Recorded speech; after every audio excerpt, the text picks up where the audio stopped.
오늘 말씀의 제목은 강함을 무너뜨리는 약함이라는 말씀의 제목으로 우리 사사기 4장의 말씀을 함께 나누고자 합니다. 우리 주일 2부 예배 나오신 우리 귀한 성도님들을 주님의 이름으로 환영하며 축복합니다. 한 주간도 평안하셨죠? 항상 우리가 이렇게 주일날 교회에서 뵙는 얼굴이 가장 반갑고 그리고 좋은 것 같습니다. 세상에 많은 좋은 일들도 있지만 제일 좋은 것은 예배드리는 것입니다. 세상에 다른 우리가 중요한 일들도 있지만 가장 중요한 것은 예배드리는 것이죠. 예배를 통해서 우리가 하나님을 만나고 만남 가운데 우리에게 부어주시는 위로 그리고 회복하심, 이 은혜의 역사가 오늘 이 시간 일어날 줄 믿습니다. 성경에 보면은 많은 믿음의 여인들이 소개되고 있습니다. 어떤 믿음의 여인들이 있을까요? 우리가 알고 있는 이름들 있죠. 그래서 제가 퀴즈를 내도록 하겠습니다. 우리 성도님들은 맞춰주시면 됩니다. 먼저 사무엘의 어머니이자 기도의 여인 누구일까요? 네, 맞습니다. 한나입니다. 그리고 시어머니 나오미를 따라서 베들레헴으로 돌아와서 보아스를 만나 가정을 이루고 예수님의 족보에도 올라간 여인이 있죠. 누굴까요? 맞습니다. 바벨론 포로로 바사의 왕후가 되어서 민족을 구한 여인이 있죠. 누구입니까? 네, 에스더입니다. 여리고에서 이스라엘 정탐꾼들을 도와준 여인이 있죠. 누구죠? 라합입니다. 맞습니다. 그리고 모세의 어머니이자 유모로서 모세를 믿음으로 양육한 여인이 있습니다. 우리 찬양으로도 나왔죠. 누구죠?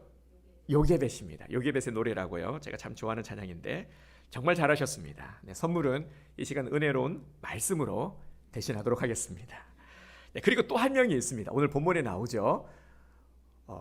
우리 믿음의 사람, 믿음의 여인 드보라의 이야기가 오늘 본문에 소개되고 있습니다. 오늘 본문의 상황을 보면은 이스라엘은 80년 이상 지속된 평안의 시대를 누리게 됩니다. 80년 동안 아무 일 없이 평안함 가운데에 잘 살았죠. 그런데 이스라엘에게 있어서는 고질적인 병이 있었습니다. 무슨 병이냐면은 또다시 여호와의 목전에 악을 행하는 병이었습니다. 이 병이 도진 것이죠. 그래서 20년이 넘도록 고통의 시간을 보내고 있습니다. 이스라엘이 죄를 행하자 하나님께서 회초리를 드셨습니다. 우리 아이들에게 부모가 회초리를 듭니다. 어떤 마음으로 회초리를 들죠? 정말 미워서 때립니까? 아니면 사랑해서 때립니까? 사랑해서 때리는 거죠. 우리 하나님 아버지의 심정이 똑같습니다. 사랑하시니까 회초리를 드신 것이죠. 2절에서 3절을 보겠습니다. 여호와께서 하솔에서 통치하는 가나안 왕 야빈의 손에 그들을 파셨으니 그의 군대 장관은 하롯셋 학고임에 거주하는 시스라여 야빈 왕은 철병고 900대가 있어 20년 동안 이스라엘 자손을 심히 학대했으므로 이스라엘 자손이 여호와께 부르짖었더라. 아멘. 가나안 왕 이름이 야빈입니다. 야빈. 이름부터도 좀 기분 나쁘지 않습니까? 야빈이 철병고 900대의 강력한 군사력을 가지고 있었습니다. 철병고 900대. 당시 이런 무기를 가지고 있었다는 것은 이건 엄청난 겁니다. 아주 강력한 이런 전력을 가지고 있는 막강한 왕이었죠. 하나님은 야빈의 손에 이스라엘 백성들을 파셨다라고 말씀하고 있습니다. 파셨다라는 것은 의도적으로 백성들에게 고통을 가도록 허락하셨다 하는 그러한 의미입니다. 무엇 때문에 백성들에게 이렇게까지 하셨을까요? 답은 1절에 있습니다. 이스라엘 자손이 또 여호와의 목전에 악을 행하매. 아멘.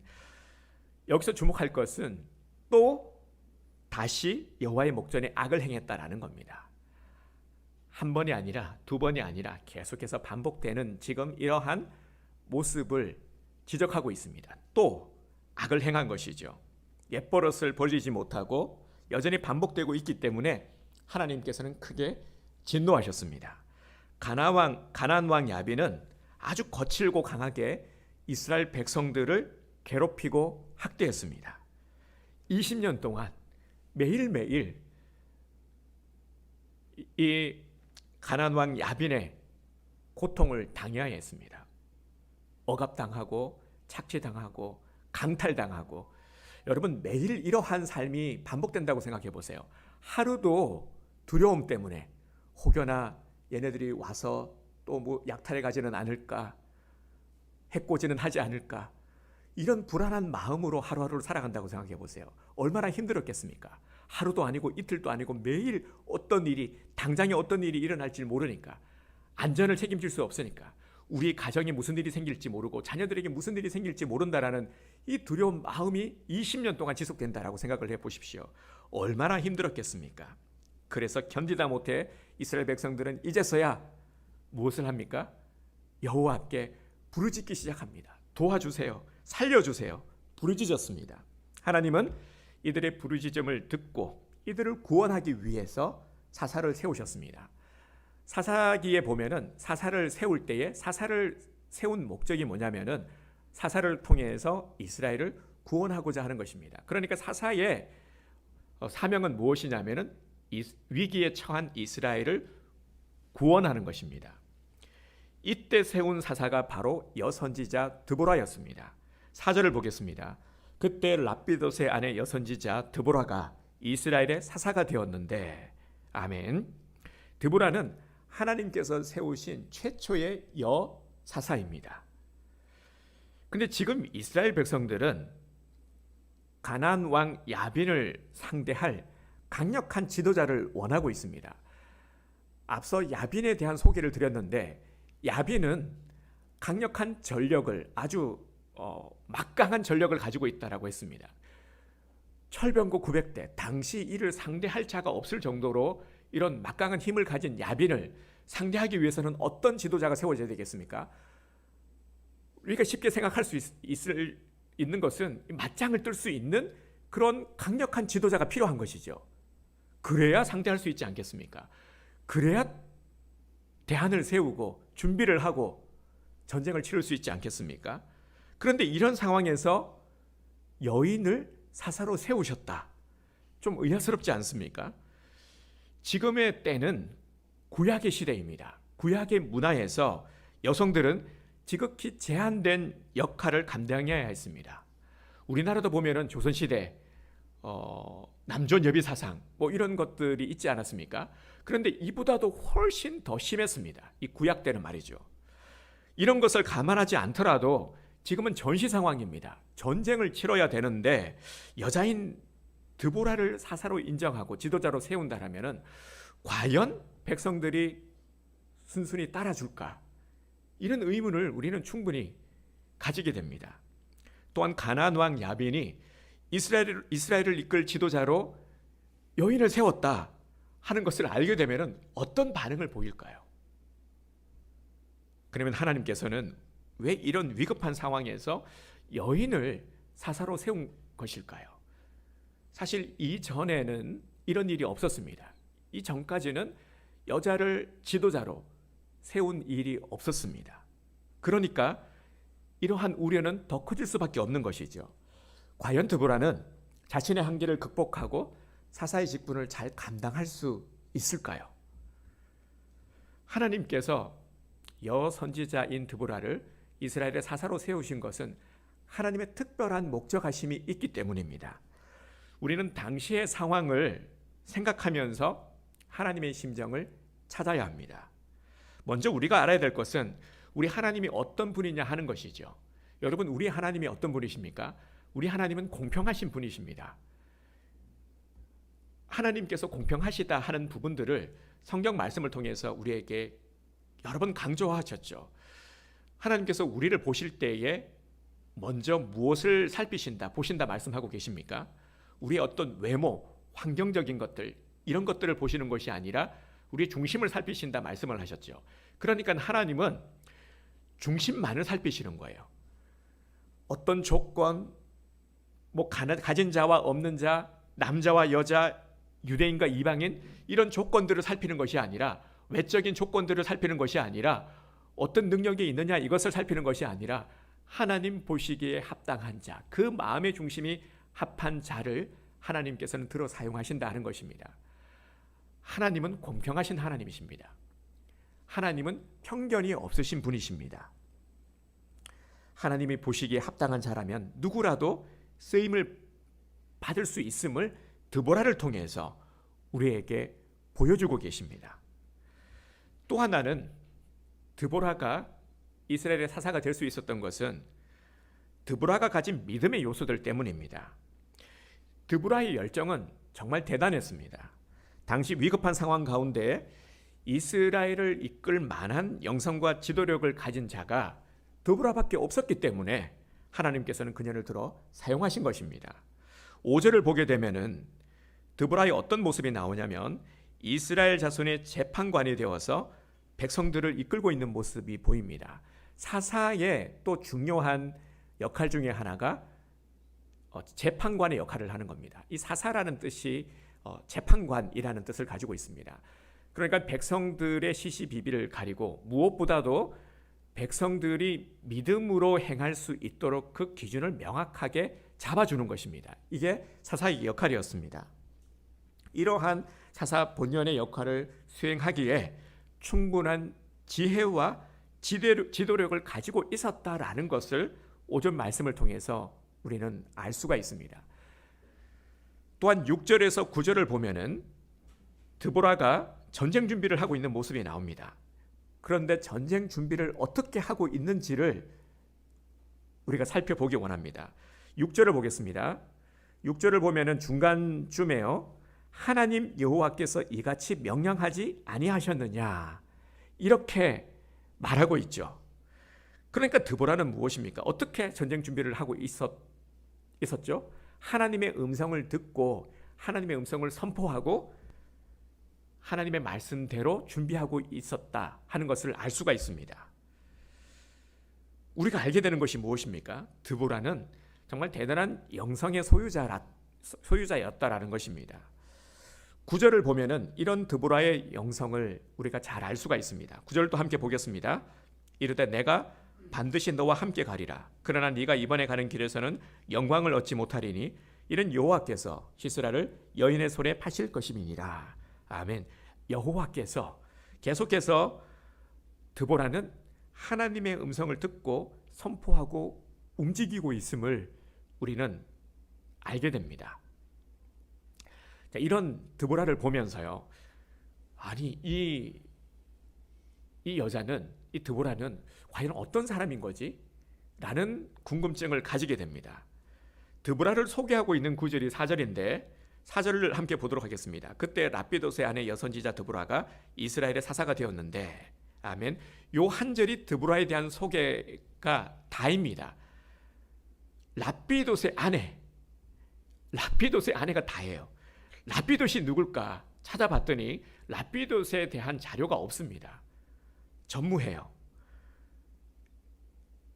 그리고 드보라라는 이름의 뜻은 꿀벌이라는 뜻입니다. 우리가 성경에서 인물의 어떤 이제 인명이 나오지 않습니까? 인물이 나오면은 그 사람 이름의 뜻을 살펴보면은 성경을 이해하는 데 많은 도움을 얻게 됩니다. 드보라도 마찬가지인데 드보라가 무슨 뜻이냐면 꿀벌이라는 뜻을 가지고 있습니다. 꿀벌을 떠올려 보십시오. 딱 떠오르는 이미지가 있죠. 부지런함, 성실함.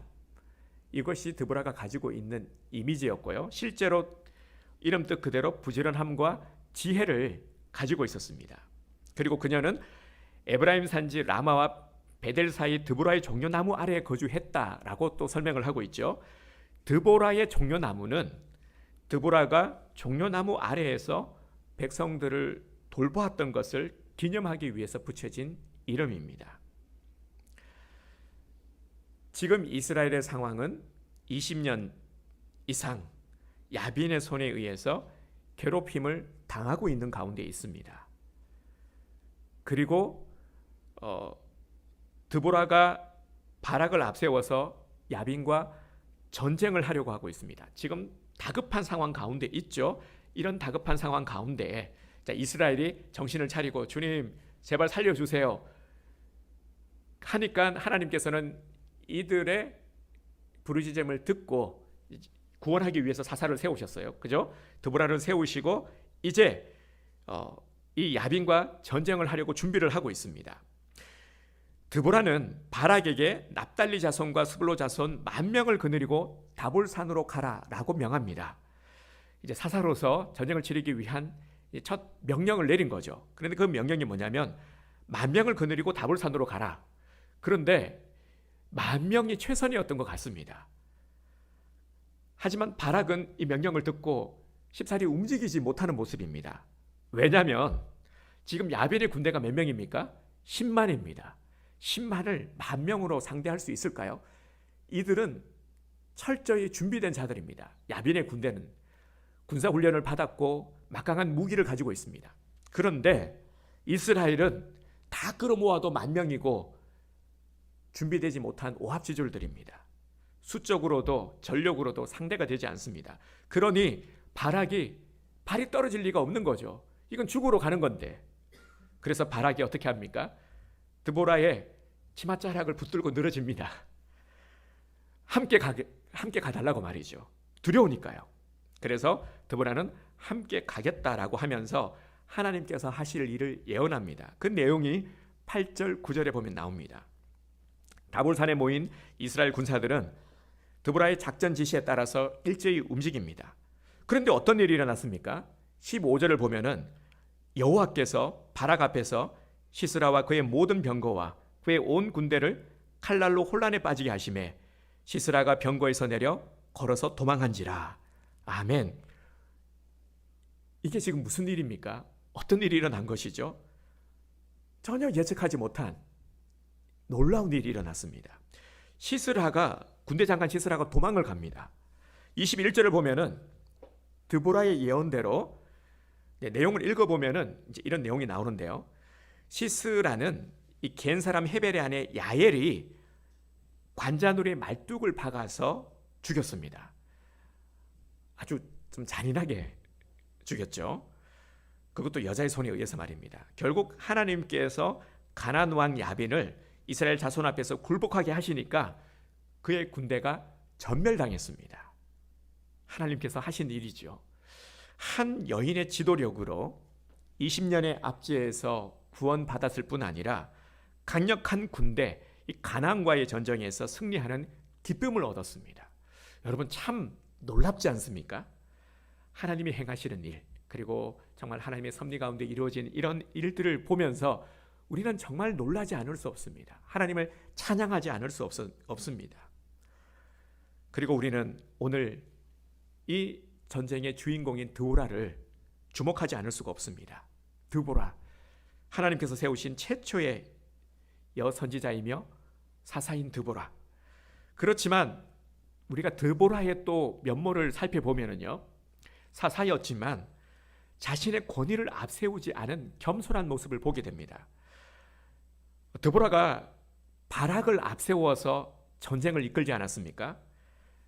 그러니까 당시 사람들의 불편한 생각들까지도 고려한 것이죠. 그래서 자신이 전면에 나선 것이 아니라 바락을 앞세워서 준비하도록 한 것입니다. 자신은 뒷전에서 지도만 한 것이죠. 이런 모습을 우리는 본문을 통해서 충분히 엿볼 수가 있습니다. 그리고 드보라는 영성의 소유자였습니다. 영성 있는 자였다라는 것이죠. 요즘 제가 자주 쓰는 말이 있습니다. 이 말씀을 들으면은 여러분 좀 웃을지도 모르겠는데요. 이게 제가 혼자 있을 때 이 혼자 놀이를 하는 건데요. 뭐냐면은 혼자 이렇게 저를 보면서 멋쩍게 영성의 아우라 네, 이렇게 혼자 멋쩍게 웃곤 합니다. 이런 나를 이제 상상하며 기대하는 거죠. 스스로에게 이제 주문을 하는 거죠. 이런 좀 영성의 아우라가 느껴지는 그런 좀 빛나는 사람이 되자 하는 그러한 마음으로 스스로를 위로하고 격려하는 겁니다. 여러분도 한번 해보시길 바랍니다. 영성의 아우라 이렇게 하면 되는 거예요. 이제 이렇게 웃고는 목사님은 뭐 저렇게 유치하게 그러면서 이제 집에 가서 분명히 이러고 계실 거예요. 네, 많이 해보시길 바랍니다. 김남주 목사님이 쓰신 책 중에요, 그리스도인의 아우라라는 책이 있습니다. 여기서 제가 영감을 얻었어요. 너무 멋진 말 아닙니까? 그리스도인의 아우라, 영성의 아우라. 우리는 이런 영성의 아우라가 있어야 되는 거예요. 분명히 주님께서는 우리를 세상의 빛과 소금이 되라고 말씀하셨어요. 이게 우리의 역할이잖아요. 세상에서 우리가 어떤 존재가 되어야 되느냐? 빛과 소금의 역할이 되어야 되는데 빛이 된다라는 건 뭡니까? 우리가 말로 빛이 되는 게 아니잖아요. 소금이 되어야 되는데 말로 소금이 되는 게 아니잖아요. 우리의 선한 행실을 통해서 말이죠. 그죠? 그러니까 우리의 보여지는 모습. 그러니까 우리의 모습에서 정말 이 영성의 빛, 이게 뭡니까? 이게 아우라 아니겠습니까? 그래서 정말 이 영성의 아우라가 좀 빛나는 그런 우리들의 모습이 되어야 되지 않겠습니까?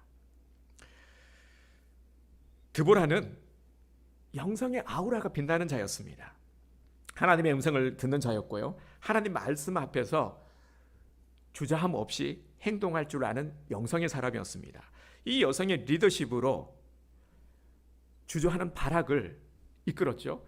정작 바락은 어땠습니까? 바락은 주저하고 망설였고 두려움 가운데 있었죠. 그런데 드보라가 안심을 시켰죠.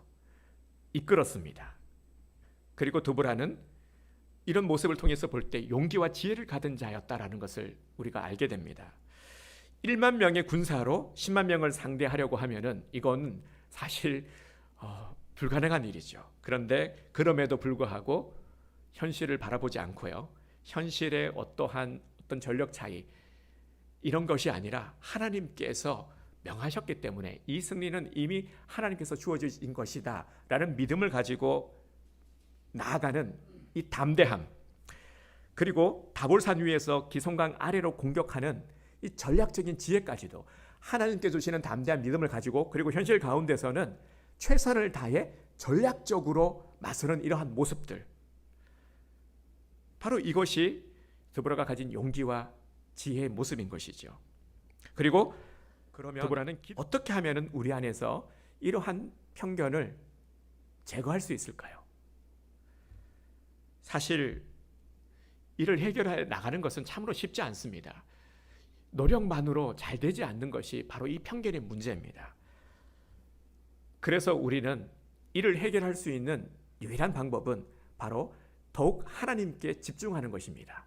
편견이라는 것이 지극히 주관적인 사람의, 나의 생각, 나의 기준, 나의 뜻이라고 말씀을 드렸습니다. 그렇기 때문에 나의 뜻을 내려놓기 위해서는 철저하게 하나님께 집중해서 하나님의 생각, 하나님의 뜻을 우리가 발견하고 그 뜻대로 살아가는 것, 이것이 최선의 방법인 것이죠. 사람들의 소리를 자꾸 듣게 되고 귀를 기울이게 되면은 편견에 편견을 더하게 되는 것입니다. 편견은 내가 다른 사람들의 소리를 들어서 가지게 되는 지극히 주관적인 생각인 것이죠. 그렇기 때문에 우리는 편견이 없으신 하나님의 소리에 귀를 기울여야 되는 것입니다. 그리고 하나님께서 편견하지 않는 자를 사람이 편견하는 것, 이것은 하나님을 무시하고 업신여기는 죄악임을 알아야 됩니다. 우리의 편견 때문에 누군가에게 상처를 주었거나 실족한 일이 있다라면은 그것은 빨리 회개해야 될 일입니다. 그리고 내 자신에 대해서도 편견을 가지게 되면 안 됩니다. 스스로를 더 위축시키고 연약하게 만들기 때문입니다. 또한 하나님께서 쓰시는 자를 내가 함부로 대하는 것도 나의 편견 때문임을 알아야 됩니다. 그가 어떤 여건과 상황 속에서 부르심을 받았는지, 또 그에게 어떤 일을 맡기셨는지를 함부로 판단하고 제멋대로 대하는 것은 하나님에 대한 불신앙이며 우리가 버려야 될 편견입니다. 하나님은 공평하게 우리들을 부르셨습니다. 우리가 보기에는, 내 기준에서 보면은 저 사람은 내 마음에 들고 안 들고 좋고 싫고가 분명하게 나타나는 것이 되죠. 하지만 이런 것이 편견이 된다라는 것입니다. 편견을 가지고 대하기 때문에 우리는 하나님의 뜻을 알지 못하고 하나님의 뜻을 무시하게 되는 것이죠. 그 사람을 향한 하나님의 뜻이 분명히 있는데 내가 가진 생각으로 판단해 버리니까, 말해 버리니까 상처가 되고, 이게 하나님의 일을 방해하는 요소가 된다라는 것을 알아야 됩니다. 그래서 이것이 위험한 것입니다. 하나님이 나를 소중하게 여기듯이 모든 자들을 다 소중하게 여기고 계심을 우리는 잊지 말아야 됩니다. 이것이 믿음의 사람의 모습입니다. 그리고 우리가 이러한 편견을 극복하기 위한 아주 좋은 방법이 있습니다. 하나님께서 우리에게 허락하신 방법이 무엇이냐면은 바로 혼자가 아닌 우리, 바로 동력을 이루어 가도록 하신 것입니다. 그래서 이런 말들을 많이 들으셨을 겁니다. 신앙생활은 나 혼자 하는 것이 아니다. 혼자 하게 되면 외골수가 되는 거예요. 편견에 사로잡힌 자가 되는 것입니다. 그래서 우리 지체들을 통해서 지체들을 거울로 삼는 겁니다. 그래서 지체들의 모습을 통해서 나를 돌아보게 되는 것이죠. 때로는 그런 경우도 있습니다. 우리 지체들의 모습을 보니까 와, 저건 좀 너무해. 어떤 말로 인해서 내가 상처가 돼. 그러면 우리는 어떤 자세를 가져야 됩니까? 정말 우리가 그리스도인, 성숙된 그리스도인이라면은 그래, 눈에는 눈, 이에는 이, 한번 두고 보자. 내가 성질이 없는지 한번 보여주겠다. 이건 뭡니까? 이건 우리 그리스도인의 모습이 아니죠. 그런데 우리는 얼마나 많은 이러한 마음, 사실 이게 우리의 본능이기도 하거든요. 근데 이게 아니라는 것이죠. 그런 모습을 통해서 내가 이런 말을 들으니까 내가 기분이 나쁘구나. 그래, 나는 이런 말을 하지 말아야 되지. 이게 바로 성숙된 우리들의 모습이고, 이런 노력 가운데 우리가 편견을 극복할 수가 있는 것입니다. 그리고 그런 모습들을 통해서 내가 어떠한 자가 되어야 되는지를 알게 되는 것이죠. 이것이 바로 성숙된, 편견을 극복하고 성숙되어 가는 우리들의 모습인 것입니다. 하나님은 동력을 통해서 오늘날 하나님의 나라를 이루어 가십니다. 하나님께서 일하시는 방법 중에 하나가 바로 동력인 것이죠. 우리 각자를 보면은 누구나 다 부족함이 있을 수밖에 없습니다. 그래서 아름다운 동력을 이루어 가게 하신 것입니다. 그래서 편견을 버리고 동력을 이루어 가기 위해서 제일 먼저 해야 될 일이 편견을 버리는 것이거든요. 그 자연스레 편견을 버릴 수밖에 없는 겁니다. 항상 이게 걸리는 겁니다. 그래서 우리가 성숙되어 간다라는 것은 편견을 버리고 동력을 이루어 가는 것이고, 동력을 이루어 간다면은 합당한 은혜의 복을 주님께서는 내려주십니다. 그래서 우리가 헌신을 잘 감당하면은 마땅히 우리는 하나님의 복을 누리게 되는 것이죠. 그렇기에 우리의 약함은 문제가 되지 않는 겁니다. 내가 가지고 있는 약함, 지금 나의 상태 전혀 문제가 되지 않는 것이죠. 하나님은 세상에서 강한 자를, 믿음에 연약한 자들을 들어 무너뜨리십니다. 우리는 다윗과 골리앗 이야기를 알고 있습니다. 누구나 알고 있는 이야기죠. 소년 다윗과 거인 골리앗, 무장되지 않은 앳된 다윗과 완전 무장한 골리앗, 훈련되지 않은 다윗과 살인 병기 골리앗. 여러분 어떻습니까? 그 결과가 어떻게 되었습니까? 다윗의 물맷돌에 맞아서 골리앗이 한 방에 무너지지 않았습니까? 하나님은 지금도 드보라와 같은 믿음의 연약한 자들을 세우시고 세상의 강한 세력을 무너뜨리고 계심을 여러분 믿으시길 바랍니다. 이를 통해서 하나님의 일을 이루어 가신다라는 겁니다. 약한 것이 전혀 문제가 되지 않습니다. 이스라엘 백성이 야빈의 앞지에서 구원을 받았을 때에 강한 야빈이 문제가 되었습니까? 전혀 문제가 되지 않았습니다. 그러면 약한 사사 드보라가 문제가 되었습니까? 전혀 문제가 되지 않았습니다. 하나님을 찾으며 하나님 앞에 엎드릴 때에 하나님의 위대한 역사가 일어났습니다. 오늘 요절 말씀이 고린도후서 12장 10절 말씀이죠. 제가 9절 말씀을 읽어드릴 테니까요, 10절부터는 함께 말씀을 선포하도록 하겠습니다. 9절 10절을 읽을 텐데 제가 9절을 먼저 읽겠습니다. 나에게 이르시기를 내 은혜가 네게 족하도다. 이는 내 능력이 약한 데서 온전하여 짐이라 하신지라. 그러므로 도리어 크게 기뻐함으로 나의 여러 약한 것들에 대하여 자랑하리니 이는 그리스도의 능력이 내게 머물게 하려 함이라. 자, 함께 선포하겠습니다. 그러므로 내가 그리스도를 위하여 약한 것들과 능력과 궁핍과 박해와 공고를 기뻐하노니 이는 내가 약한 그때에 강함이라. 아멘. 바울 사도의 고백입니다. 바울도 얼마나 약한 자였는지 모릅니다. 본인 스스로도 그렇게 고백하고 있습니다. 바울은 자신의 약함을 통해서 하나님의 능력을 많이 체험한 사람입니다. 여러분, 약해야 하나님의 능력을 체험할 수가 있죠. 약해 버려야 되는 겁니다. 내가 강해 버리면은 하나님의 능력을 체험할 수가 없는 겁니다.